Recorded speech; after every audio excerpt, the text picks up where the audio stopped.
Salutations, everybody. It is Matty here today, and if there is one Matty fun fact that I know you have no clue about, it's that I am a huge Mega Man fan, and I have been since I was a little kid, like a diehard, a big-time Mega Man fan. I grew up playing these games constantly. Like many franchises that we saw in the early 2000s, they all looked at the roaring success of Pokemon, turned to their own properties, and thought, hey, how can we make our own? So Capcom took one look at Mega Man and gave birth to Battle Network, which then became my Pokemon as a kid. When I say that these games defined my childhood, that is no exaggeration. I had each and every single one of them. I adored each and every single one of them. They are fantastic RPGs, but now they're gone.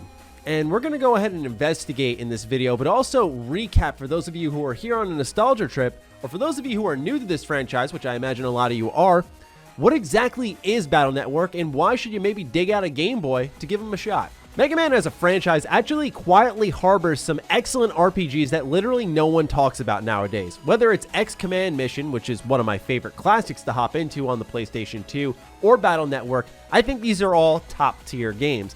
With that in mind, they're all gone. Now, I did mention you could play this on the Game Boy. There is, of course, the Virtual Console, or if you're crazy like me, you can take out the GameCube, buy a Game Boy player, which can attach to the bottom of the GameCube, and if you look inside here, you'll see a disc. You put in a Game Boy player disc in here, you pop it down, you connect this part on the bottom, you insert the cartridge for the Game Boy game, and it comes up on your television screen. That's how I played all these games, and it was really fun because it was different, and also the art style translated really well onto a bigger screen. The Battle Network series puts you in the shoes of LAN. Yeah, I know, crazy name, right? Put that together, LAN, like a LAN port. Everyone has their own pet or personal terminal that comes with a NetNavi or Net Navigator to help manage their personal data and, most importantly, fight viruses. In the case of LAN, his NetNavi is, you guessed it, Mega Man, and your personal terminal is able to jack into most electrical appliances in the world. So the novel concept here is that an oven could host a fully blown dungeon.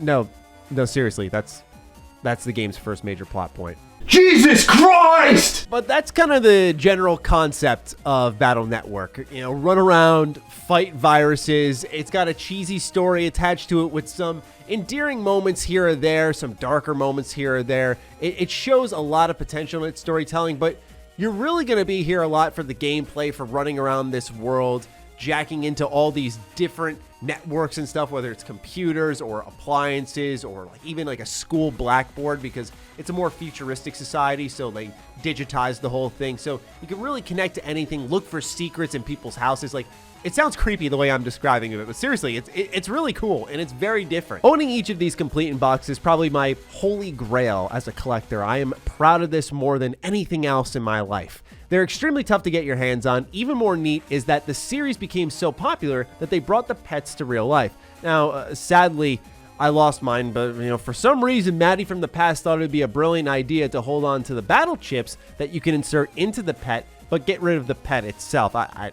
don't know what I was thinking either. I even still have some action figures, dismantled ones at that, but they're from the Battle Network era, and I'm glad I still have them just to look at and reminisce.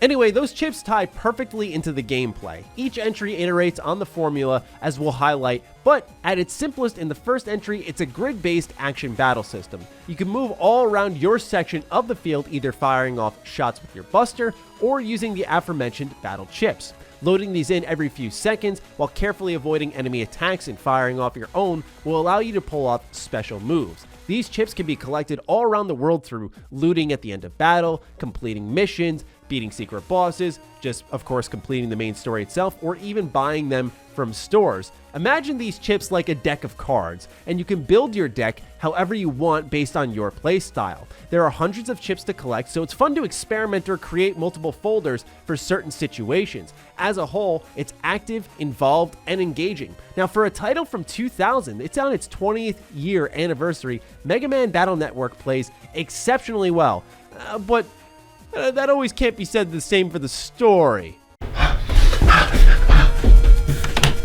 Come on. Come on.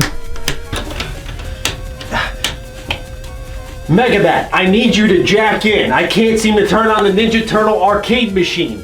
Not the TMNT machine. Matt, you need to jack me in immediately. We can't let Turtles in Time be corrupted by these virus-placing hacker stupid heads. All right, Jacking in.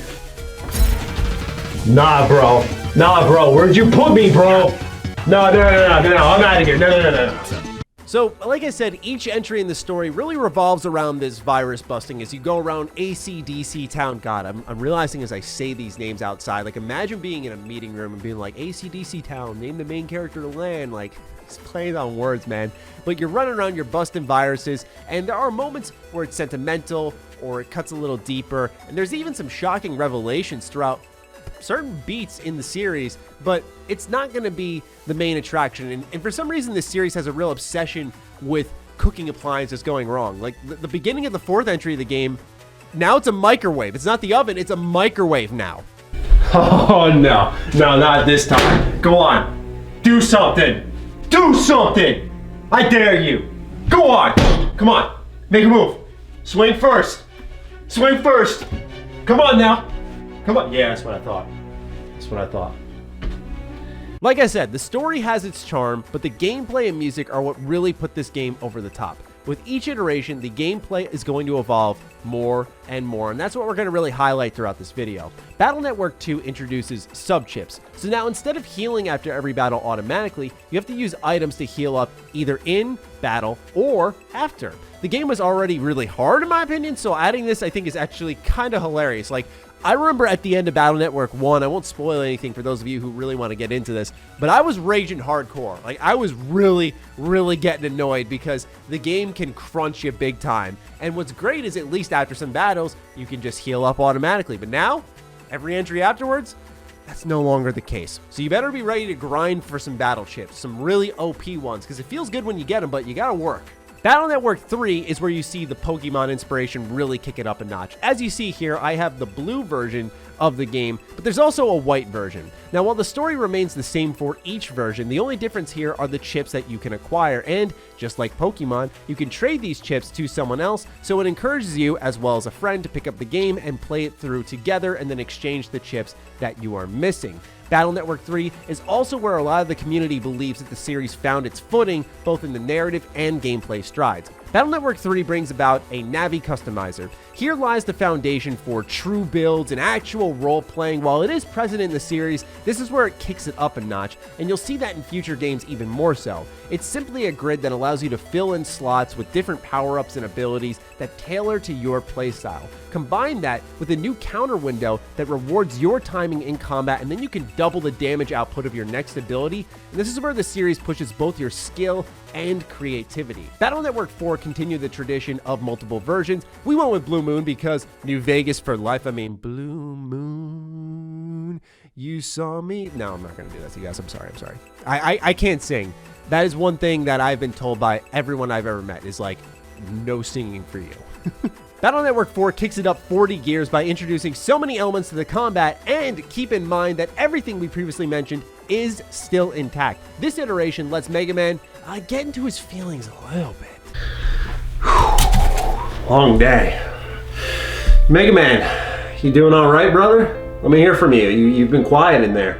Man, honestly, I thought you'd never ask. I just been thinking about her, man. Like being stuck in this pet, like, dude, I'm just on the web constantly and I'm just thinking about her and like, I can't get out of my feels, dude. Like, I can't combat right. Like, it's a vicious cycle. And I'm really struggling, man, but I appreciate you asking me. And nah, but my man actually had an emotional bar in combat now. Basically, if you're taking good care of this guy, he's gonna thrive in combat. They also tossed in soul unisons, which allow for you to mesh with another net Navi to take on their powers and techniques. Unfortunately, in this entry, a lot of this is boiled down to luck. So it makes you feel like RNGesus really does kind of hate you more than he likes you. Dark chips also make an appearance here, and they are downright sick. This is thanks to the Dark Chip Syndicate, who is trying to, take over the web like previous antagonists. I mean, whoa, haven't seen that one before. But once again, it's really about the characters that are closest to land. We'll talk about that in a little bit. The story here is just downright infuriating as you backtrack a ton, and it's very clear at this point the team was losing a little bit of steam with the design. Hell, you even have to technically beat the game multiple times to really see everything, so yeah, no thank you. I like it as a fan, but as a game, I'm good, especially with how much it is to get. And there's a reason why on eBay, this is like the cheapest one to get complete in box. It's kind of hit or miss for a lot of people. For me, it's more of a miss, and I really like the franchise. Battle Network 5 makes me nostalgic, and I guarantee I'm not alone on that one. This was my first ever Battle Network game, and I was always Team Colonel. Now, fortunately, if you have a DS, you don't have to make the decision I and many others made. They released Megaman Battle Network 5 Double Team, which packages in the two games, and it's cheaper than being an idiot like me and getting it complete in box on the Game Boy Advance. This also is, in my opinion, the best place to start. And I think Capcom knew that, given that Battle Network 5 is the only game in the franchise to have that double release on a cartridge for the next Nintendo console. Not only that, it's a great starting point for the world, story, and all of the gameplay here is roughly the same from the previous entry, where you could safely make a leap and appreciate all the game has to offer. But now, it's time for Battle Network 6. It's very rare we see a game get 2 entries, a sequel.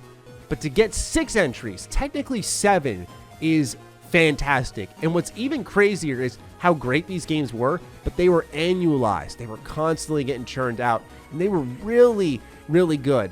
But Mega Man Battle Network 6, in my opinion, is the magnum opus. Just from the story to the gameplay, I feel like everything here is clicking on all cylinders, especially the gameplay. So they evolve the Soul Unison system into the Cross system, so now you can run around as other Navis and inherit their abilities for Mega Man. But more importantly is Beast Out. After encountering a Psy Beast, Mega Man can transform into this godlike form that is absolutely sick as hell and just wreaks havoc across the battlefield. It feels incredible to use. It is an amazing power curve for the end of the series now at this point, and it feels incredible. I can't find the words to describe how cool it feels to just transform Mega Man into this like darker version of himself and just go off on enemies. When you combine this with literally everything that's been added that I've gradually introduced throughout this video, it just is the perfected gameplay formula in my opinion. I really like the story. It kind of, pays off in a lot of ways. Now, some people are playing it back to back to back to back to back may find themselves, a little bit burnt out because overall, since the series is annualized, you don't see like these deep evolutions of its mechanics. But for what it does, it always has like this significant tool and changes introduced with each franchise entry. And they did try to spin it off in another direction, I think, and see maybe if the console space could offer them more room to play with. They did a game called Mega Man Battle Network Transmission, which came out on the GameCube in 2003. This took the side-scrolling Mega Man formula and sort of flipped it on its head, of course, turning it into a Battle Network style game. But the difference here is it got rid of the grid style system of combat and made it into the side-scroller, like we've always been familiar with Mega Man games. For me, I always like when developers take their big franchises and experiment with them. I mean, look right here. You've got the Anniversary Collection, all the classic Mega Man games. But then you've got X Command Mission right here, which is like a full-on 40-hour RPG, and it's got all of the X characters. Like, it's got Axel, Zero's looking dope. Like, this game is sick, by the way. Highly, highly recommend it. But, I love how they kind of just always messed with things. And you could see they were trying to churn out their own Pokemon, and eventually the series just went. But I can't really complain. It got an anime, it got manga, it got tons of entries and spin-offs. Like, it was huge. It got toys, and then Capcom put it to bed. I would love to see one day if maybe Mega Man Battle Network could get a Switch collection. So I'm just putting that out into the universe. Hopefully we see it one day. Maybe not. I don't know. But anyway, ladies and gentlemen, that is just a little nostalgia trip for you when it comes to Mega Man Battle Network. I hope you all enjoyed. I'm looking forward to seeing your thoughts in the comments down below, so do fire away. And with that, I gotta get back to, jacking into this little computer right here, all right? Stay sexy, stay active. I love you all. Peace.